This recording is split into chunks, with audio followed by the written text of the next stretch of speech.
everyone. Welcome back to a brand new day of Media Studies. I hope everyone is having a great one out there today. The weather is a little rainy, but that won't stop us from having a great time. Today, we have a special guest, Abigail Cobell. We're going to be asking her questions about her newly completed opening sequence titled The Pink Bow. Hopefully, she won't give too much away. Welcome in, Abby. Thank you so much for having me today. Yes, me and my group members did just finish our opening sequence of The Pink Bow, a new movie that should be out this fall. But no, we can't give too much away. No worries there. Could you at least give us a summary of your up-and-coming production? Of course. So, The Pink Bow takes place in a small town where a little girl named Nicole Anderson goes missing. So everybody basically knows everyone and everything that happens in this town, so how she could have gone missing is a mystery to both the parents and the teenagers, and everybody desperately wants to find her. Sounds great. I'm excited to see how it comes out. Today, on our show, we're going to ask you a couple of questions on the production of your opening sequence. All good? No problem. I'd be so glad to answer them whenever you're ready. Amazing. First things first. How does your product use or challenge conventions, and how does it represent social groups? My final product is in the genre horror. However, the opening sequence starts out more mysterious and action-like. This is common in many horror films. It is used to set up the plot and get the audience asking questions. It also uses sound effects that are seen in many horror films' opening sequences. A camera click and a typewriter are both heard in the background. This creates an eerie feeling, like leaving a pit in the audience's stomach. We also took common camera movements from these genres and incorporated them into our project, specifically a pan. This helps show movement as well as an entire setting, including all of the people in the scene. We did stray away from the genre a little as well. Typically, horror films include a lot of blood and gore, as well as violent weapons. We didn't include these in our opening sequence to keep it more lighthearted and focused on the missing poster. The poster is what we revolved the plot around. Our missing scene was also different than an average horror film. Since we were the actors, we decided to keep it real. Usually, a horror film would have dramatic costumes that make it obvious who the villain is and who the protagonists are. Rather, we decided to keep the audience wondering. They wouldn't be able to figure that out from the costumes, or even from the entire opening sequence. This would keep the audience engaged and watching throughout the entire film. Our final task represents kidnapping, as well as growing up in a small town where everyone knows everyone and everything. The setting of the film is in a small town where a young girl goes missing. In this city, everyone knows everyone, but no one had any idea how this could have happened. All of the adults are very paranoid, and all of the kids are annoyed, not understanding the situation. It also represents the love from the parents. They show they care about their children by making sure they are safe and understanding not to trust anyone. This happens in real life more often than anyone thinks. All of the missing child alerts are situations just like this one. With missing posters everywhere, and everyone taking precautions, the situation is very realistic. People have been through this before and might relate to the characters, whether it's the adults or the teenagers. They could see themselves within the screen and either think that it was them during the time or maybe someone that they know. They might also think how nice it would have been to have someone like that during this period, or how draining it would have been to be with a certain character during that time.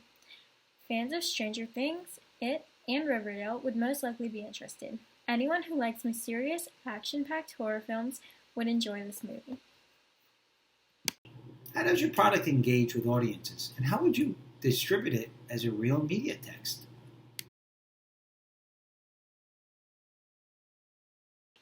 Our product grabs the audience's attention by focusing on a poster of a young girl who has gone missing.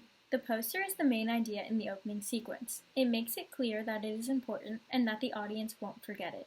We zoomed in on the words of the poster so that the audience could read it, take it in, and fully understand it. The image of the child should stick in the audience's minds. They won't be able to forget her stare. We also made sure the bow she was wearing was noticeable.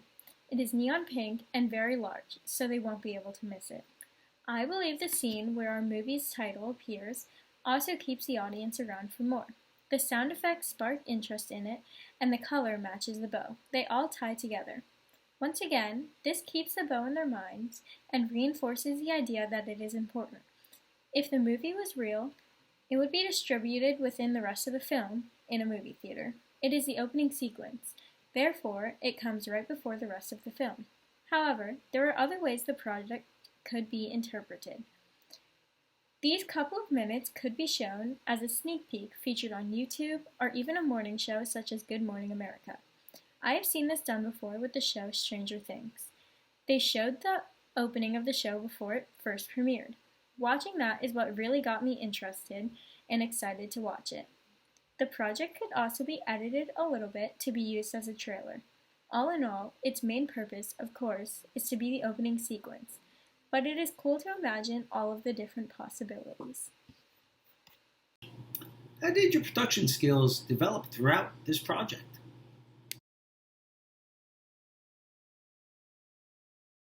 My production skills developed leaps and bounds in the making of this project. In fact, every project that I've done this year has advanced me further than I ever thought I could go. I always used to say that I was so bad at technology, so I'm glad that I've been able to learn so much and that this class could really push me out of my comfort zone. I learned a lot about lighting and sound during the filming of this project. This was the first one that my group and I had filmed in multiple different locations. This led to the lighting being slightly off and the background noises not all lining up. We had to overcome these two issues with lots of trial and error. Constantly sending the clips back and forth to each other to make sure no one could find any flaws. The sound specifically was probably the most difficult part. Since we are filming on the iPhone, the microphone that is built in is not meant for professional filming.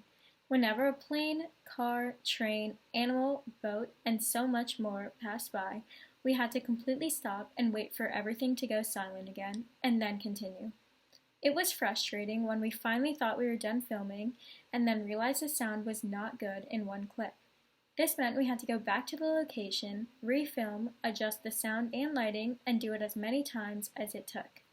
From this experience, I can guarantee I do not want to pursue a career in any of these subjects, or filming in general. However, I did enjoy proof watching it. I am not sure if that is a real career, but I did find it very entertaining to watch the production over and over again and how it slowly changed and improved.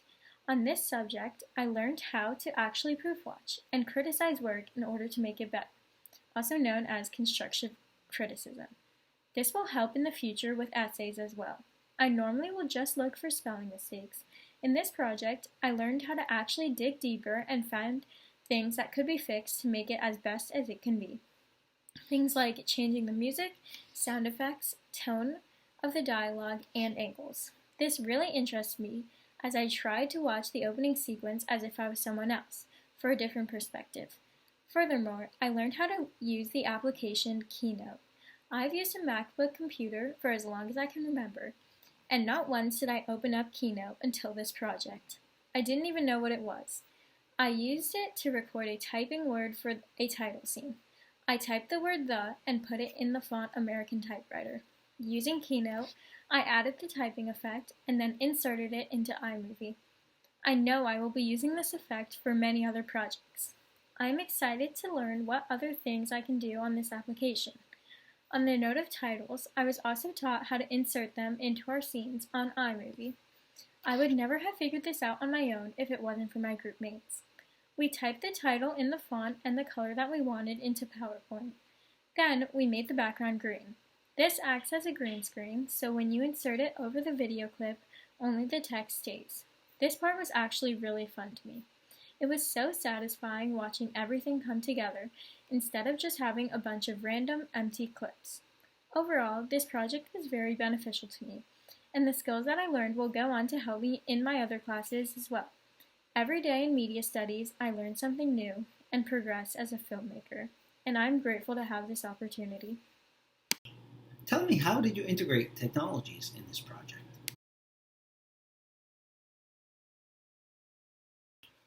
Technologies play such a big role in our world today. I could not imagine creating this project without them. Obviously, we had to use a camera. We used the iPhone 11. It was a great camera, but provided us with many difficulties. The microphone was not the best quality. Despite this, we still overcame the troubles of background sounds and hearing the dialogue. To edit, we used iMovie. This is a classic editing software that we have been taught to use since elementary school. However, within this project, we got deeper into its functions. We started using more complex ones and separate applications to assist us.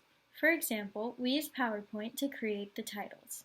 We wrote out our words on a green screen and then applied them into iMovie. The green disappeared and left us with our titles. We also used Keynote for a similar function. We wrote out "the" for our main title. In the app, we applied the typewriter effect to make it look like someone was typing it out right on the screen. We had to use the internet to discover how to manipulate Keynote to do what we imagined. We found a YouTube channel called Will Stinton, and that helped us get everything down to the timing correct. We also used the internet to find music for us. We tried emailing some artists and record labels, but received no response. So, we used a couple of different websites to get our music and sound effects on. It took a while to find a good one, but eventually we had our sounds. I used the streaming service Netflix to research the opening sequence of shows and movies that I thought would be similar to our film. I wish I could tell you how many times I rewatched the first 5 minutes of it. However, it was beneficial because it showed me and my group how to set things up. Research was one of the most important parts of this entire project, and without the internet or technology, finishing our opening sequence would have been much more difficult. I'm so glad that you were able to check in with us today, Abigail. It was a real pleasure, and I feel like I've learned a lot about all of the thought that goes behind the filmmaking process. Of course, and thank you so much for being so welcoming. And that's exactly how I felt when I was making this project, and I know it's how my group members felt too. Well, tune in next time to get more behind-the-scenes look, dive deep into the film industry, and for another fun time.